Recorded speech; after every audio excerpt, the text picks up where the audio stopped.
Rozprával som sa raz s jednou mamičkou, ktorá hľadala babysitterku a tak som sa jej spýtal, že a aké ty máš také nároky na takú babysitterku?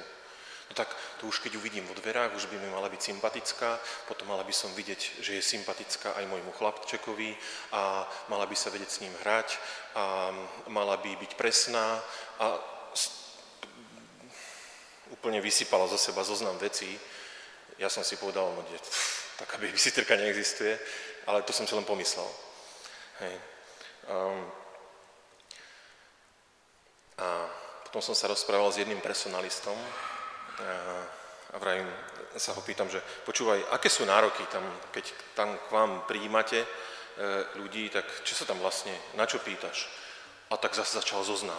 Tak musí byť toto, musí byť toto, musí byť toto, musí byť toto, musí byť toto, nesmie byť toto, nesmie byť toto, nesmie byť toto, nesmie byť toto. Tiež tam bola taká jasná predstava, čo na tie posty môže byť, čo nie, potom ešte nejaké psychologické testy u doktora a teda. To ste už mnohí z vás asi aj prešli, keď ste si hľadali prácu.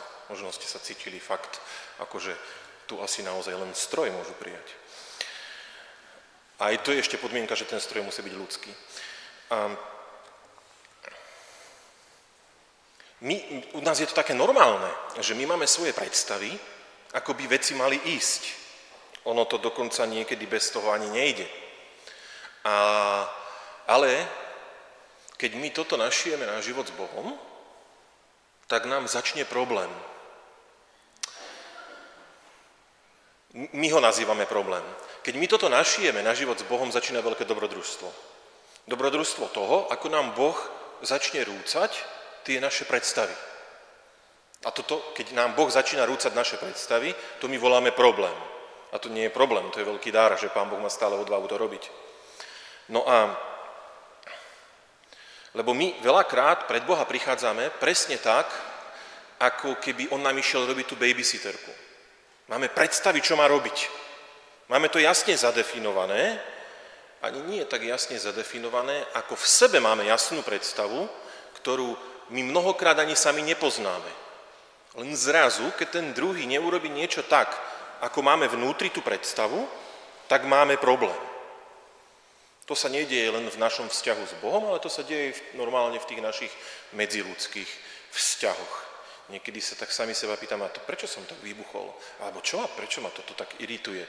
Máme vnútri, kde si v podvedomí jasnú predstavu o tom, ako by veci mali byť, ako by sa mali hýbať alebo nehýbať, ako by sa to malo diať. No a keď potom Pán Boh podľa našej predstavy neskáče, no tak nás to zasahuje. A to voláme tým problémom. No a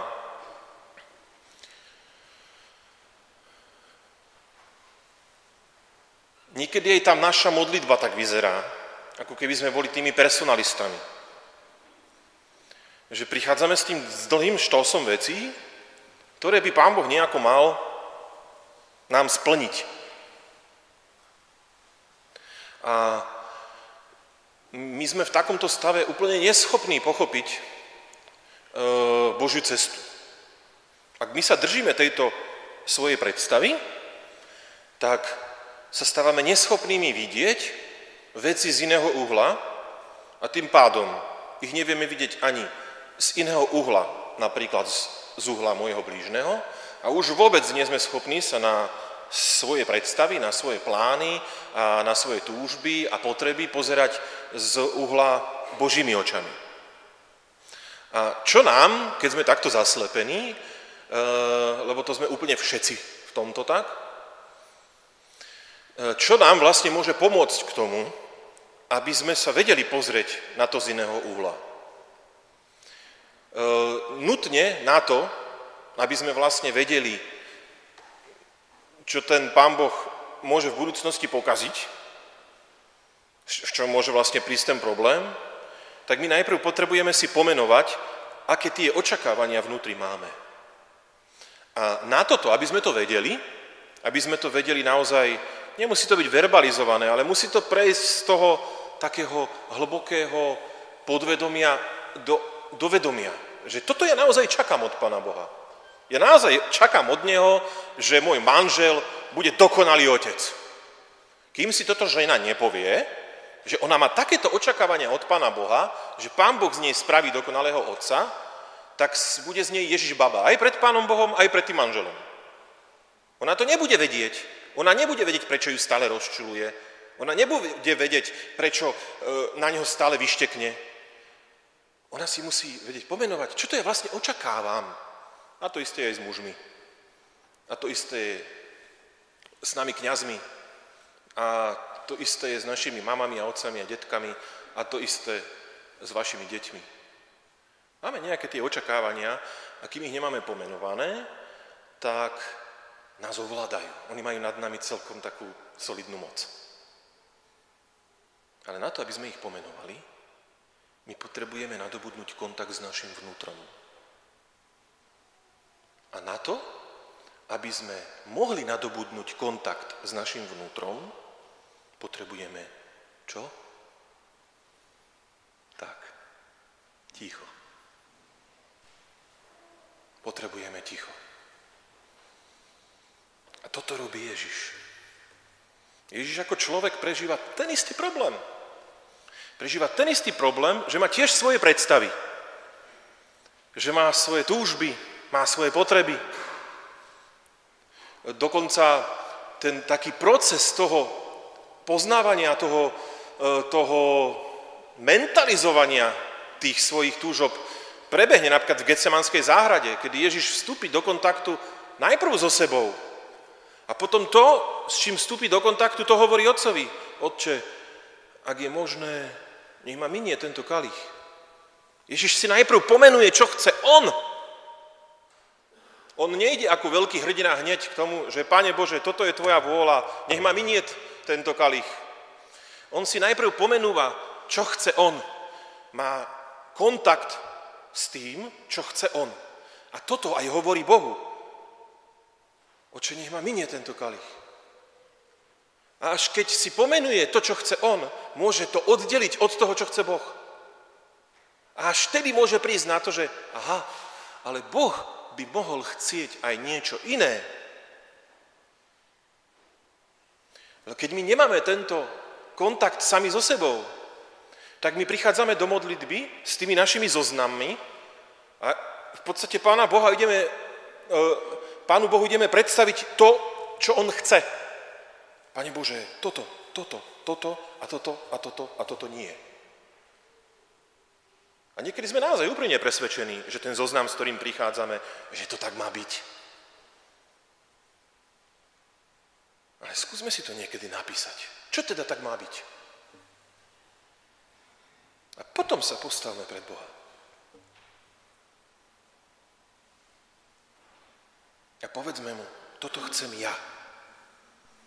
A až keď si toto povieme, zrazu sa vytvorí priestor na to, aby zaznela otázka. A čo chceš ty? V tých dňoch Ježiš vyšiel na vrch modliť sa a strávil celú noc v modlitbe s Bohom. Ježiš odchádza do ticha, lebo jeho čaká vážne rozhodnutie. Má si vyvoliť ľudí, ktorí mu budú najbližšie. Má si vyvoliť ľudí, ktorým bude hovoriť veľmi nebezpečné veci. A keď si seba predstavím na Ježišovom mieste, tak ja neviem, či by som si vybral rybárov. Neviem, či by som si vybral ľudí, ktorí mnohokrát ani tú sobotu nedodržali. Ktorí boli takí, že v tej spoločnosti neboli nejako moc braní. Čo myslíš, koho by si vybral ty? Prečo Ježiš vyberá tak, ako vyberá? On to prehodnocí s otcom, ten svoj zoznam. A preto tam sú takí chlapi, že keď my teraz poznáme celý ich život, tak sa fakt niekedy zamyslíme, ty brďo, ale to Pán Boh dobre riskoval. Ale riskovať môžeme len vtedy, keď ideme do toho s Pánom Bohom. Lebo naše plány, tie sú tak dobre zohradé Viete prečo? Aby sme neriskovali. My neznášame riskovanie. Tie plány máme preto tak, aby sme sa risku vyhli. To všimnite, ako sa tie naše plány točia od toho, aby sme sa cítili dobre, aby sme sa cítili bezpečne, aby ten náš život mal nejaký ten smer, mal nejaký ten zmysel a význam, aby to tak nejako klapalo. A toto všetko sa točí okolo toho, čo chcem ja. A ja nechcem ísť do risku. Ja nechcem riskovať, ja už vôbec nie so svojím životom. Ale ja si to potrebujem pomenovať. Preto my tak zúfalo potrebujeme ticho. Tak, ako potreboval Ježiš. A to bol Boží syn, si to predstavte. A on to ticho potreboval. Potreboval ten kontakt so sebou a potreboval ten kontakt s Otcom, aby sa nakoniec vo svojej modlitbe mohol dopracovať. Ale nie moja vôľa, ale tvoja nech sa stane.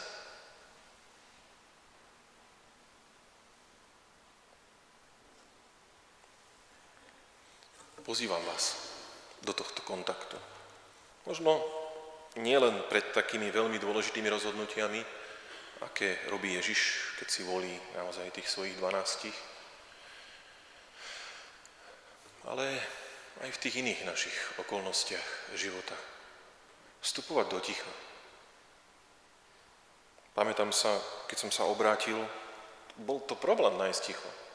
Najčastejšieho 2 miesta boli, kde som nachádzal ticho. Hádajte, kde? Sa smejete niektorí, jak keby ste vedeli. No na povale, nie? 2 miesta. Záchod a vaňa. Keď som si ponoril uši pod vodu a už som nepočul nič. Žiadnu telku, žiadne rádio, nič. A tam som mohol nadobúdať kontakt s tým, čo to ja vlastne hľadám a čo to ja vlastne chcem. Hľadajme ticho, bratia a sestry. Veľmi ho potrebujeme. Sám Boží syn ho potreboval. Amen.